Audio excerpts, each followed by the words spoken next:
চলো গাইস, আজকে তোমরা লগে আমি আমার মুরগি একটা রেসিপি শেয়ার করি। আর প্রথমে কিন্তু আমি আমার সুন্দরী কড়াইটারে বয়ে দিলাম। তারপরে দিয়ে দিছি আজকে কিন্তু আমি 2 মণ তেল দিছি। তারপরে দিয়ে দিছি লবণ। লবণ দেওয়ার কারণ হলো এই যাতে মাংস দিয়ে কড়াইয়ের মধ্যে না আটকায়, কারণ দিছি লবণ। তারপরে কিন্তু মাংসটা দিয়ে দিলাম। আল্লাহ, মাংস দেওয়ার সময় তো একবার চিটটা আমার উপরে পড়ছে, আল্লাহ বাঁচাইছে একটু লেগা। আচ্ছা, তারপরে দিয়ে দিলাম একটু লবণ। আর পরে দিলাম একটু কেটা দিছি বুলালিস। ও দিছিল সেরা কিনা, ও দিছিল গে সেরা হলুদ। হলুদ মনে থাকে না, বয়স হয়েছে তো। আল্লাহ, সবকিছু বললাই দিয়ে সেরা। তারপরে আবার লাইরা সেরা দিলাম। এটা কিন্তু উল্লে ফলে সুন্দর মতো আমি টানাই নিতেছি, বুঝছো নি। আমি কিন্তু আজকে এই মাংস যে টানাই সেটা তারপরে বোনা করুম। আর এই মাংস বোনাটা দিনে হাইতে যে মজার মজা গো, আল্লাহ যে মজা লাগে আমার কাছে। শালার বেটা এগুলো আবার উল্লাইতে গেলে যত ঝামেলা করে। আমি চাই এমনি উল্লাবো না, এটি গুইটা তাই হেমনে, মানে তারা 1 ফিটই বাস দিচ্ছে, 1 ফিট বাস দিচ্ছে না। তা আমার হাতে পড়ছো শালারা, ঠিক না হইয়া যাইবা কই। সুন্দর মতো সব আমি বাজাবাজি করে নিলাম। তারপরে এখন সুন্দর মতো একটা একটা করে শুধু উঠাই নিতেছি। আর উড়াইতে গিয়ে কত ঝামেলা, গিয়া ফুইরা জায়গা বারবার গিয়ে তেলের মধ্যে গিয়ে পড়ে। তারা তেলতে উঠতোই সানা, তেলের লগে তারা অত ফিট হয়ে গেছে। দেখছো শালার বেটা কি করে। তারপরে তো উড়াইলাম যেমনি যেমনি ওরাই এখন দিয়ে দিলাম 1 মণ পিঁয়াজ।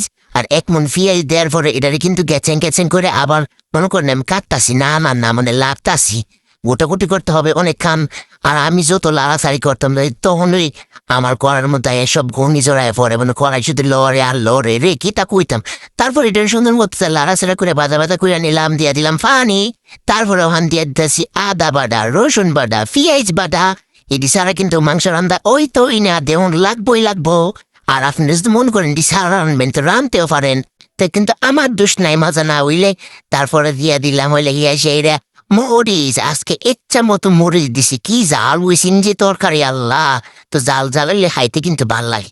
তারপর ইচ্ছা মতো কতক্ষণ মরিচ, ধনিয়া, জিরা। তারপর দিলাম বরস। তারপর ধনে একটু বরস। তারপর দিলাম হলুদ, দিলাম লবণ।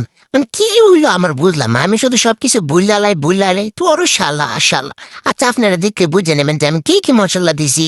তারপর দিছি গরম মশলা। গরম মশলা দিয়ে এটা আমি জাকানাকা করে মশলাটা অনেকক্ষণ আমি লাড়াচাড়া করতেছি, কিন্তু করার মধ্যে মনে হইতেছে তেল কম হয়েছে। তোর শালা এটা কোনো কথা। তারপর আবার দিতে হইলো তেল, কিচ্ছু করার নাই, তেল যেহেতু কম হয়েছে তেল তো দিতে হইব। তা আবারও তেল দিয়ে দিলাম, দিয়ে সারি কিন্তু আবারও কতক্ষণ লাড়াচাড়া করে নিলাম। তারপর এই পর্যায়ে দিয়ে দিছি পানি, যাতে মশলাটা তলে না লাগে। আর মশলাটা দেখেই বোঝা যাইতেছে কত সুন্দর একটা কালার আইছে, আল্লাহ মাশাল্লাহ। তারপর এটা আমি কতক্ষণ কষাই নিলাম। তারপর দিয়ে দিলাম বাজ্যা রাখা মাংস। তো বাজ্যা রাখা মাংস দিয়ে সুন্দর মতো কতক্ষণ গোটাকুটি করে নিলাম। আর গোটাগুটি কইরে সাইরা এই পর্যায়ে কিন্তু পানি দিতে হইব, পানি ছাড়া কিন্তু একদম রান্ধন যাইতো না। তো আমি এনে দিয়ে দিছি পানি। আর পানি আমি দিছি আজকে 2 মণ পানি, মানে বেশি পানি দিছি না, শুধু 2 মণ পানি দিছি। 2 মণ পানি দিয়ে এটা আমি গুইরা দিয়ে কতক্ষণ জাল করে নিলাম। এই পর্যায়ে এটা আবারও গোটাগুটি করে নিতেছি। গোটাগুটি কতক্ষণ করার পর আবারও গুইরা দিলাম, গুইরা আবারও কতক্ষণ জাল করে সেরে নিলাম। ওখানে এটা আবার গোটাগুটি করতেছি। আমার কিন্তু পানি শুকাই আইছে। আর এই কালারটা দেখি বোঝা যাচ্ছে মাশাআল্লাহ কতটা জুসি একটা কালার আসছে। আপনারা কিন্তু একবার হলেও মাংসটা এমনি ট্রাই করে দেখবেন। ইয়াল্লাহ, খাইতে যে কি মজা লাগে, মাশাআল্লাহ। আর খাইতে কিন্তু তরকারিটা অনেক মজা আছে। তা আজকের মতো এই পর্যন্তই। সবাই ভালো থাকো, সুস্থ থাকো। আমরা লাগি সবাই বেশি বেশি দোয়া করবা। আল্লাহ হাফেজ।